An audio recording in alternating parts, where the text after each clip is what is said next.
kita persiapkan hati kita karena kita akan menyembah Raja dari segala Raja. Terima kasih Tuhan buat kasih setiamu dalam kehidupan kami. Ini pujian kami, ini penyembahan kami Roh Kudus. Terima kasih Tuhan.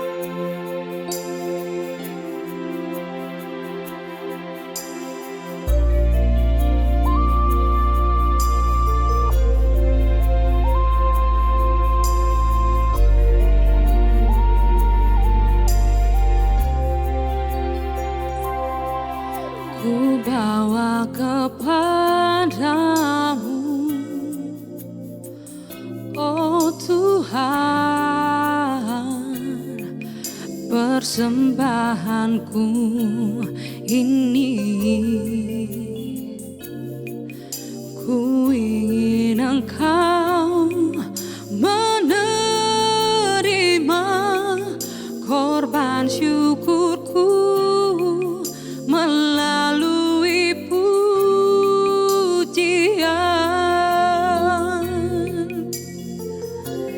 Takkan pernah ku bawa selain yang terbaik, yang harum dan sejati.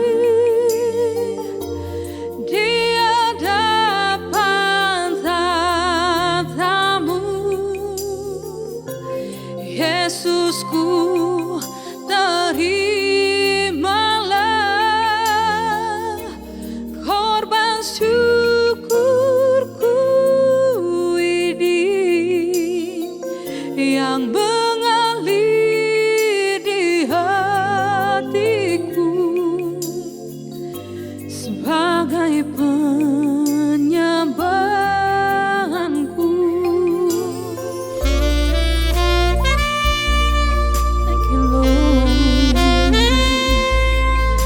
Datang Tuhan, mari sama-sama kita katakan, ku bawa kepadamu,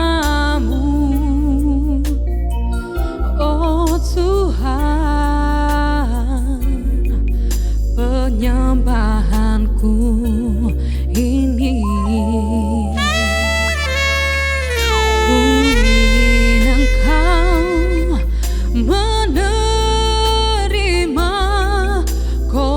syukurku melalui pujian. Takkan pernah ku bawa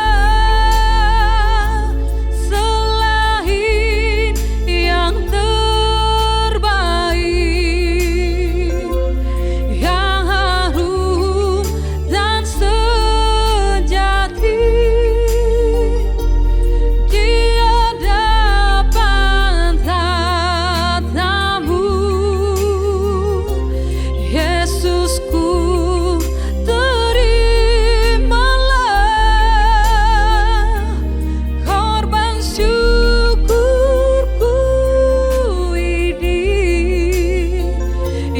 mengalir di hatiku sebagai penyembahanku, yang mengalir di hatiku, yang mengalir di hatiku, yang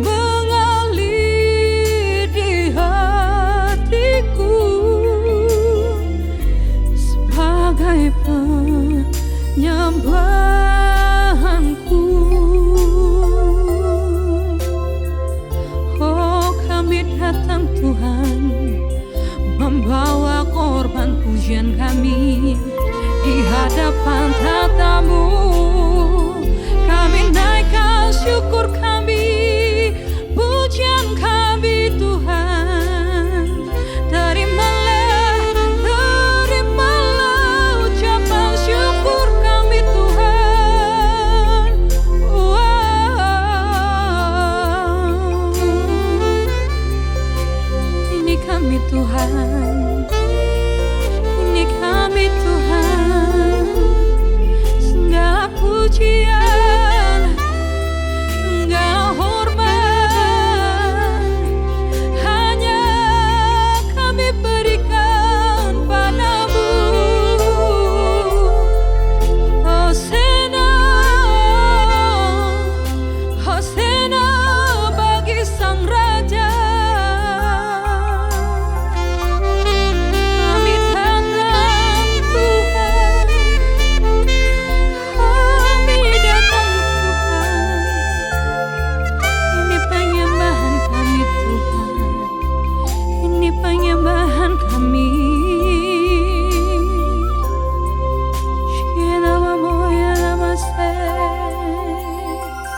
segenap hatiku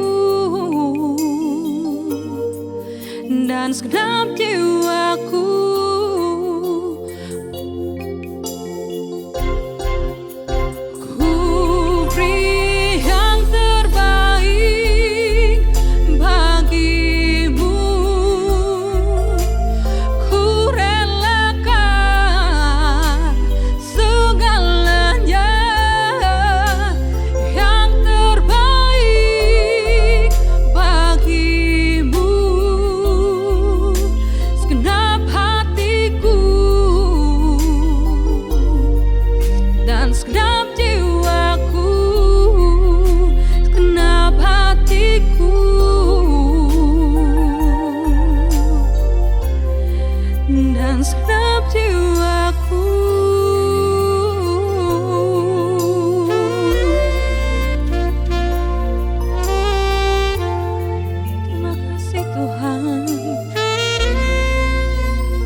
Shalom saudara-saudaraku yang kekasih di dalam nama Tuhan Yesus.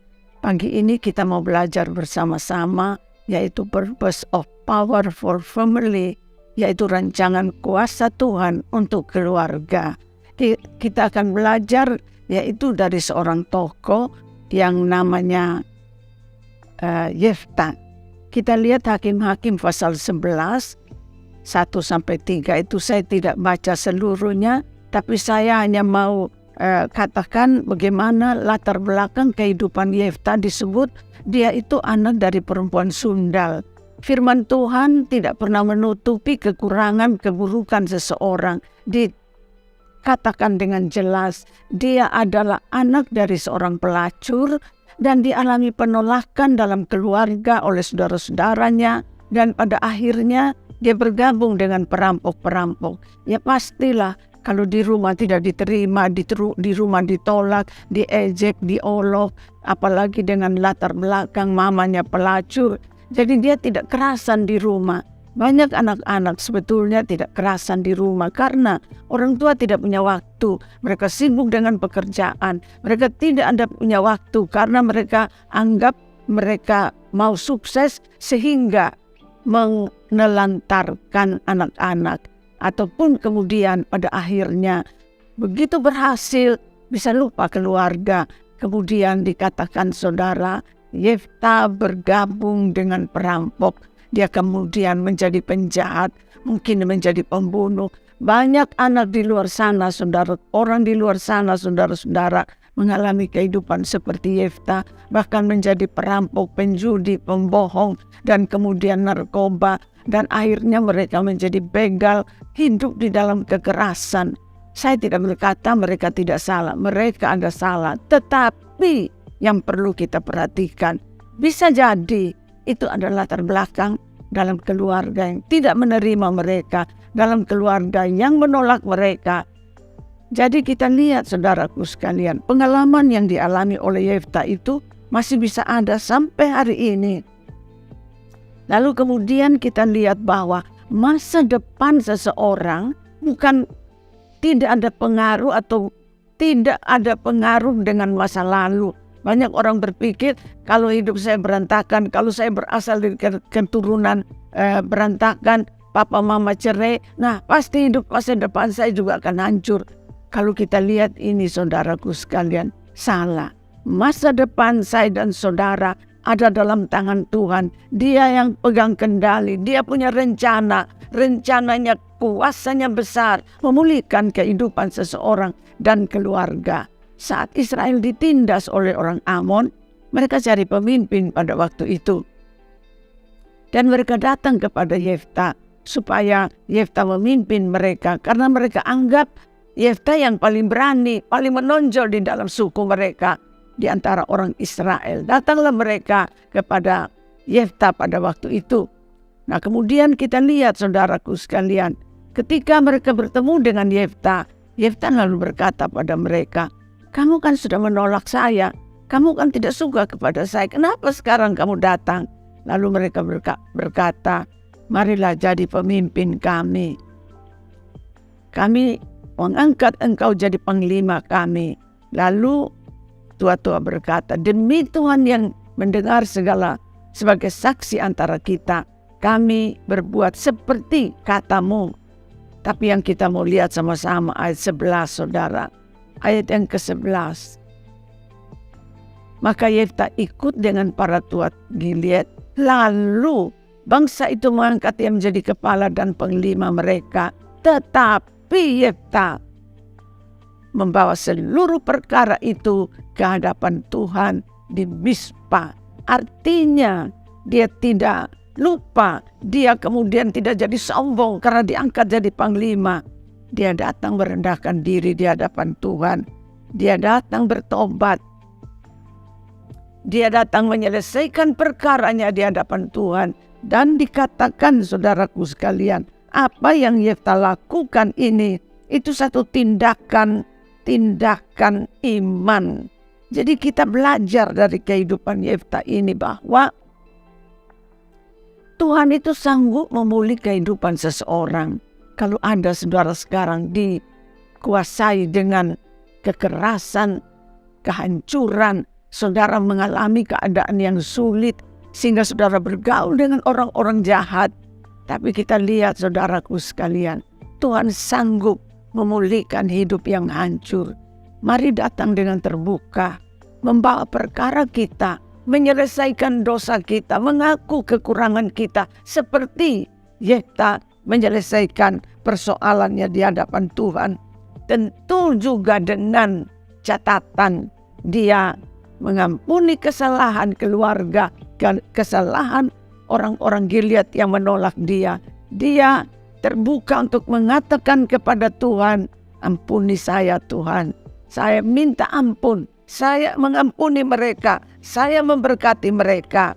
Dan kemudian saudaraku sekalian, di dalam Ibrani pasal 11 ayat 32, di situ dikatakan, dan apalagi yang harus aku sebut sebab aku akan kekurangan waktu apabila aku hendak menceritakan tentang Gideon, Barak, Simson, Yefta, Daud, dan Samuel, dan para nabi. Di pasal 11 ini, saudaraku sekalian, itu ada cerita kesaksian iman. Di situ ada tulisan tentang Abraham, tentang Yakub, tentang Ishak, tentang Musa, tentang Yusuf. Itu semua tokoh-tokoh hebat kalau kita lihat di dalam Ibrani pasal 11. Tetapi di situ dikatakan juga ada nama daripada Yefta yang tertolak, yang terbuang. Dengan kata lain, Yefta punya kesaksian hidup bahwa dia menang atas sikap tertolak, kepahitan. Dia bisa menerima keadaan, dia bisa juga mengampuni orang lain, dan dia berkemenangan terhadap masa lalu. Hari ini, saudaraku sekalian, jangan tinggal dalam rasa tertolak, jangan tinggal di dalam rasa tidak berguna, jangan tinggal dalam rasa malu. Bangkit dan berkata, Tuhan, saya percaya, pulihkan hidupku, bebaskan saya, lepaskan saya dari semua kebencian, kemarahan, kekecewaan, karena penolakan orang tua, penolakan di antara teman, penolakan dari dalam kandungan mungkin, karena engkau tidak diinginkan. Mari bangkit dan percaya, kalau Yefta ditolong Tuhan, Yefta bebas dan merdeka. Saya juga percaya, dimanapun saudara berada, dia sanggup menolong engkau. Mari kita angkat tangan. Saudara yang merasa tertolak, terbuang, engkau tidak punya siapa-siapa dalam hidup ini, katakan kepada Tuhan, saya datang kepadamu ya Tuhan. Saya mengalami pengalaman lebih buruk dari kehidupan Yefta.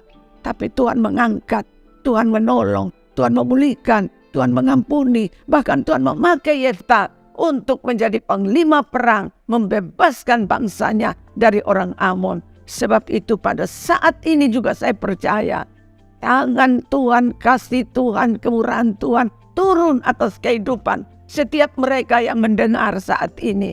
Dengarlah Tuhan, ampunilah Tuhan, sucikan kami, karena kami tahu Manusia boleh menolak kami, manusia boleh membuang kami, tapi kami diciptakan dengan satu tujuan, yaitu Allah punya rancangan masa depan penuh harapan, rancangan untuk keluarga kami punya kuasa membebaskan diri, melepaskan diri. Dan hamba percaya Tuhan, pagi saat ini saudara-saudara yang datang kepadamu dengan sepenuh hati, Tuhan sanggup memulihkan mereka saat ini juga. Tuhan sanggup membangkitkan mereka saat ini juga. Tuhan sanggup mengampuni mereka saat ini juga. Kami ucap syukur seperti Tuhan berkata kepada penjahat di sebelah kanan hari ini juga. Saat dia mengaku dosanya, biarlah setiap kita dengan semua rasa bersalah, dengan semua intimidasi terlepas pada saat ini. Karena kita punya Yesus Tuhan yang sanggup memulihkan, menyucikan, bahkan memakai hidup saya dan saudara. Di dalam nama Tuhan Yesus kami sudah berdoa. Haleluya. Amin. Amin.